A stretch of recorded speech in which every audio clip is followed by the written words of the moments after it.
Ready? Yep. I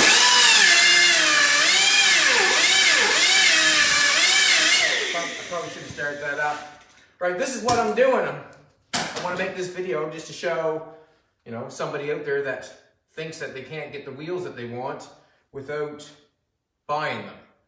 I've got this little hot rod I'm making. It has, the bolt pattern is 5 on 5.5. So it's the big bolt pattern that Ford has. And as I'm trying to do this car, I'm trying to keep it all under 56. You know, I'm trying to keep it in that era. The wheels in the back are fine. I got off my 49 Merc outside. They were a 15-inch, I think 5.5 wide, 6 wide. I put an 820 rear tire on it because that's what I had. That's what I had. I didn't go out and buy tires for the rear. That's what I had. So when it comes to the front, I have the same bolt pattern because I've used the rear end and the front end of a 1954 Ford, and they all have the big bolt hole pattern Ford. Well, I got a skinny wheel that I want to put on the front because I want the look of a hot rod. I want bigs and littles, and I bought these tires because I got them half price. Well, when I bought the tires, I didn't have the wheels or the rims to fit the car. I had I could find a 4.5 wide Dodge wheel, 4.5 wide Ford wheel with the small bolt hole pattern, but I could not find a 4.5 wide with the big bolt hole pattern. So what I have done, or what I'm doing, is I've taken some Dodge wheels. They're 1948, 49, I think. They're 4.5 wide, which will fit my nice little tires in the front, my 560s. They're 15-inch. I want a skinny rim with the big bolt pattern. So what I have done, or got to do, is I took this Dodge wheel. That's a 15-inch Dodge wheel. I beat the center out of them. I cut all the rivets off on the inside. I pulled that out. So now I got that ring. I've got a large bolt pattern, 49 Merc wheel, 15-inch. I'm going to take this center out, and I'm going to put it in that ring. And I've already done one. There's one there. I took the center out of one already. You can see there. You can see it's a large bolt hole pattern at 4.5 wide. So that accept my nice 15-inch 560s. That look really nice on there. Just the right width rim. If I had too wide a rim, the tire wouldn't look right. I'm even going bi-supply. That's what I want to do. That's what I want to do. There's the 15-inch Merc wheel that I cut the center out of.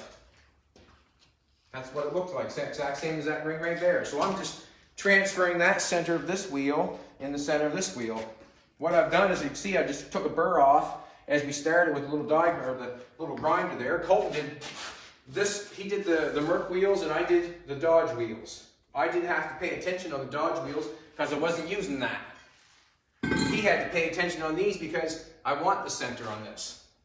So once I got it like this, then I just took a chisel, or I'm going to take a chisel right now. He's got them all taken out, or I think there are. You know, there's a couple dings here and there.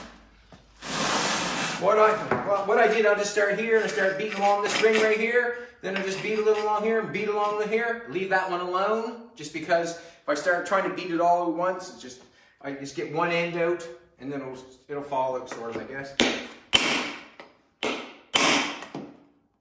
See what I do now.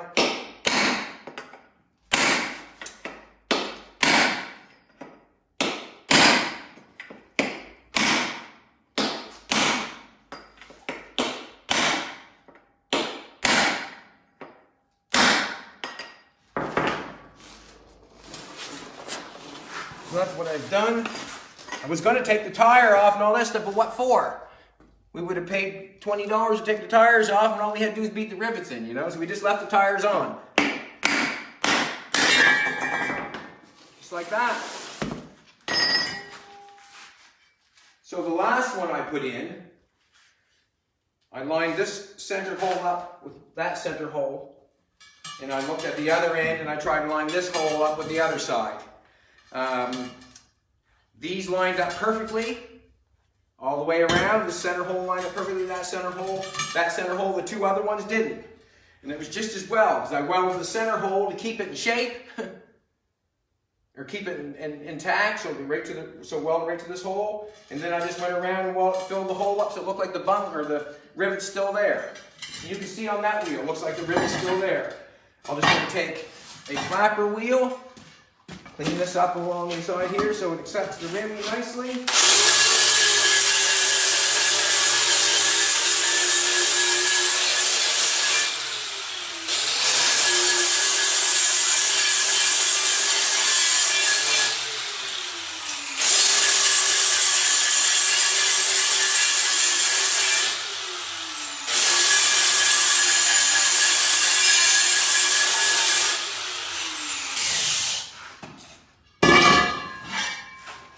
Flatten this all off.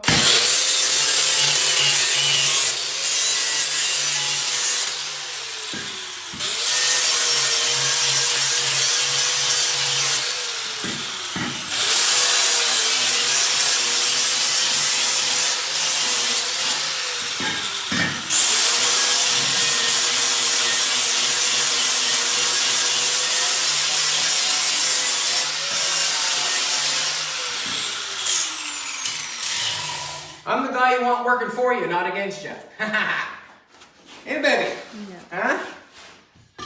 So what I did here, this is a pretty sophisticated trick I did here. And line that one up on that side. And I try to line this one up on this side.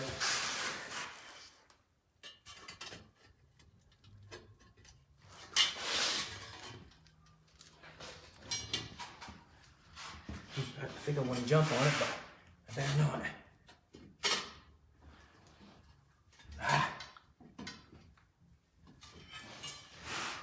I think I had it right on, then I, what do you call that? I second guessed myself when I shouldn't have. You know that? I second guessed myself.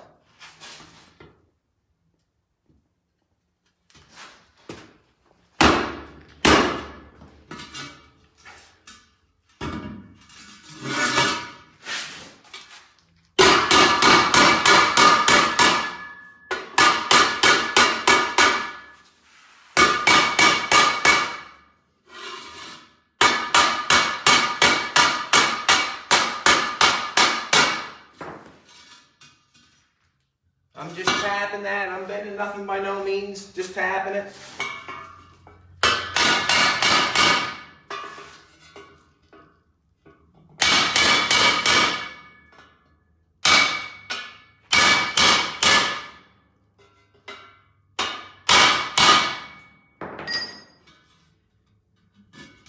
Gotta go a little further.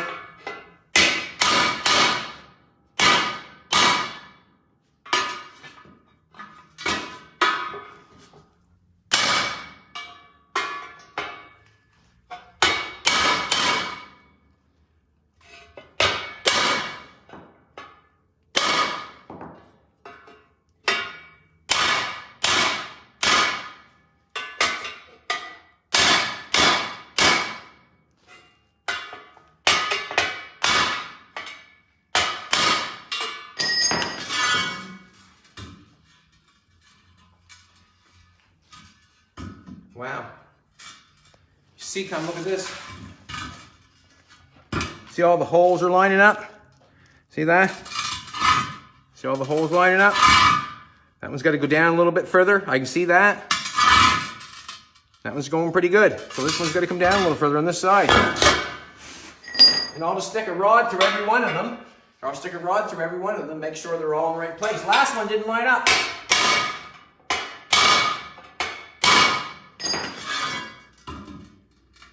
Look at that.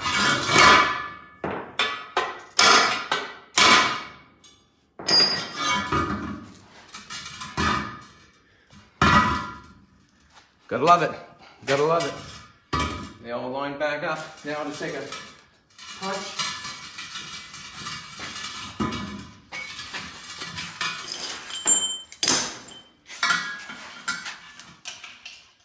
Finally line this.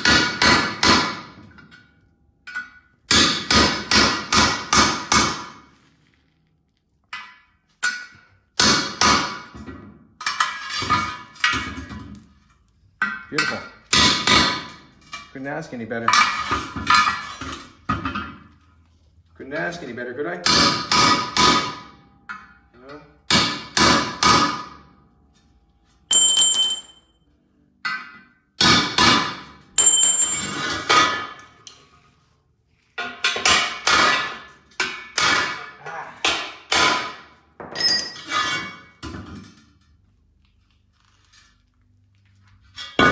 Gotta love it.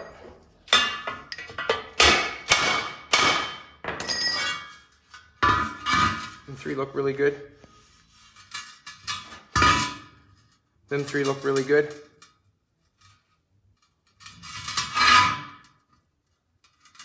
And bang that one down a little bit more.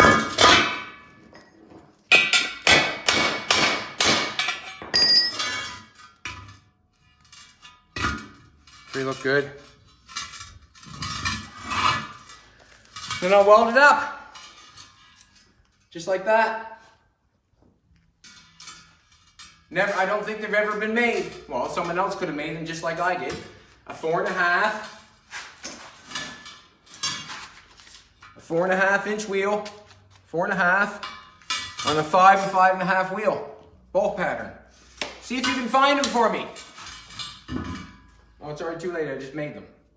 You can make the wheel for your car too if you want to. You know what I'm saying? It's called the will or the want, eh? The car is wanting these rim tires on them because I bought them, and now I had to make the wheel to fit them. But that's okay. That's called hot rodding.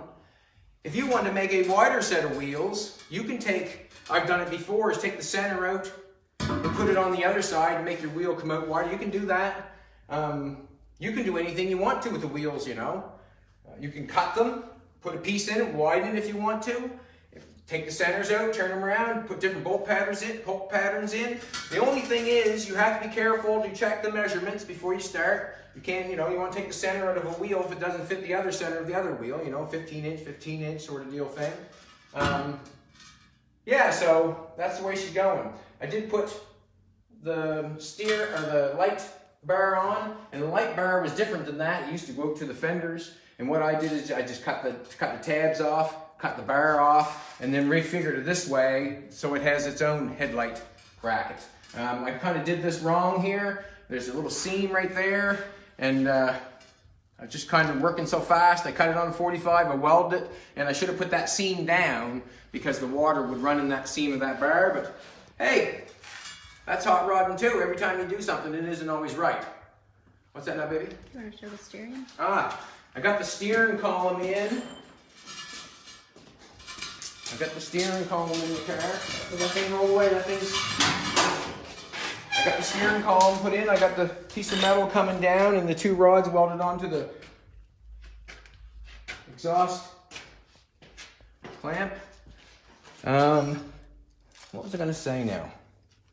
I am going to put another brace. When you pull on the car, I'm going to put another brace from here and behind to the firewall just to make sure that is nice and tight. There was a guy last night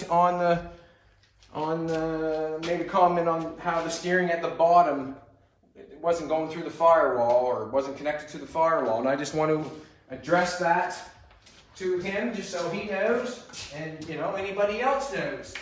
When you have a 50s car, when you have a 50s car or a 30s car, the steering rod goes right in that steering box.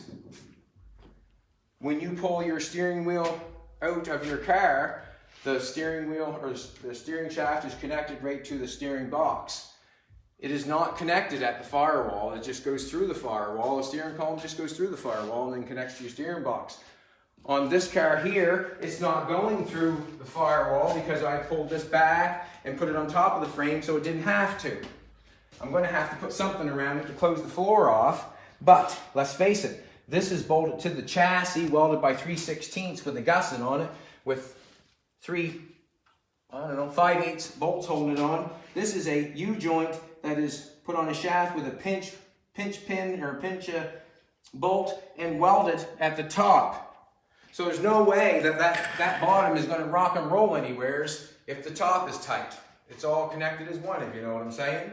I would never weld it to my I would never weld my console or my steering to my firewall anyways, because that would cause you a big problem when you go to take your car off. you know. I can take and brace it down the bottom. Yes, I can. And I will put something around it for the floor, but your steering column going through your firewall is not welded to your firewall. It is just left free flowing. So if that answers your question, I hope it does. But I can pull on it, I can whatever. It's not going anywheres. And the only way it would go anywhere is if something broke. Well, if something broke, well then that would happen at any time, at any place, at anywhere, any car, anybody. You don't think about that sort of stuff. Or I try not to. You build the car, you drive it, and make sure you do a good job on it. Everything that I have welded, I will drive. I make sure that, you know, the steering box is good, and we have good brakes on it. That's the main thing that people have to have. If you don't have signal lights and that sort of stuff, that just makes people wait before they turn out in front of you, doesn't it? I like that, you know that? I don't like having signal lights because people, if you think you're going to turn a corner, you turn your signal light, well, people will pull right in front of you. Them old cars, sometimes them signal lights get left on. I don't like that. I like to cruise along. If I want to turn the corner, I'll slow down. That means that person behind me should be paying attention. If I'm slowing down, got my brake light on. When I turn the corner, that person doesn't have to race up in front of me because I'm turning. Nobody's in that big of a hurry that I have to put my blinker on, let them know they can pull up in front of me. I'd rather cars with no blinkers, to be honest with you. That way there, that person stays at the stop sign until you do your deal, and then they get to go. That'd be less accidents, wouldn't it? Anyways, right from making wheels to traffic signs. 5.5, 5 on 5.5, 4.5 wide. Don't know if they've ever been made, but they've been made today. You can make them if you want to too.